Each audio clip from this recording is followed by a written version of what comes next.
Good day, and welcome back to the Vitality Project. I'm Dr. Bob. Really appreciate you joining me here today. Thank you.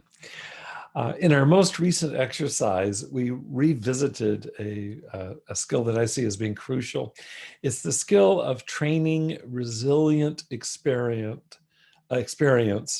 and training in skills that will help us to be able to maintain a calm sense of presence amidst stress. And that's really the definition of resilience. The exercise that we used was one that employed mindfulness. What I had you do is apply a brief mindfulness of the breath exercise as you were reviewing one stressful situation that you had just described in what we call here emotion mapping. I had you do an exercise where you mapped a difficult situation and reviewed it in some detail, and then I had you apply a mindfulness exercise.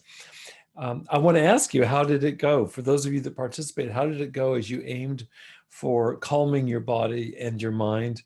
How did doing that affect your reaction as you reviewed this stressful circumstance that we were focusing on? I'm hoping that you found some measure of relief. Let me say a word about that. I can guarantee you this: with practice in self-calming, such as with the mindfulness of the breath exercise and others that we have utilized here, or maybe other ones that you've utilized in the past. With regular practice, you can truly build new muscles of resilience. There's no doubt. The research supports that. My clinical experience supports that. My personal application supports that. Daily practice, however, is ideal. It doesn't have to be long. It just has to be regular, a part of your daily routine. So I encourage you to that, okay? So for today, let's do something. Let's introduce a variation on our emotion mapping. I'd like you to first go back in your mind to pick a recent situation that seems like it went from 0 to 60 for you. So pick a new situation other than the one that we did the other day, and let's see what you come up with. What I want you to do is pick a situation where you went from 0 to 60 and you definitely lost your cool. It could be anything that happened that may have led you into feeling angry or anxious or particularly sad, or for that matter, any other unpleasant feeling. And the next part, if you've been with me for a while, you know the drill. What comes next? I want you to select just I want you to, first of all, get a piece of paper and draw a circle in the middle of that paper. And in the middle of the circle, I want you just to write a very brief description of this particular crisis situation that you've identified. Now, outside the circle, I want you to spend a couple of minutes writing down every thought as they come up. Don't censor them, just every thought associated with this situation. Thoughts about what was upsetting to you about this situation. Now, here's the thing I want to add. This time, I want you to select just one of those thoughts, and I want you to draw a circle around it. So you've got the situation inside of a circle. You've got your thoughts outside the circle. Pick one of those thoughts.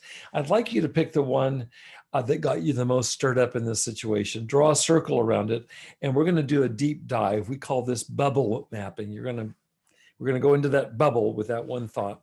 Here's what I want you to do in this bubble mapping. I want you to examine that thought for any and all inner requirements that are associated with it. An example of an inner requirement: this had better not happen or else. That's an example of an inner requirement.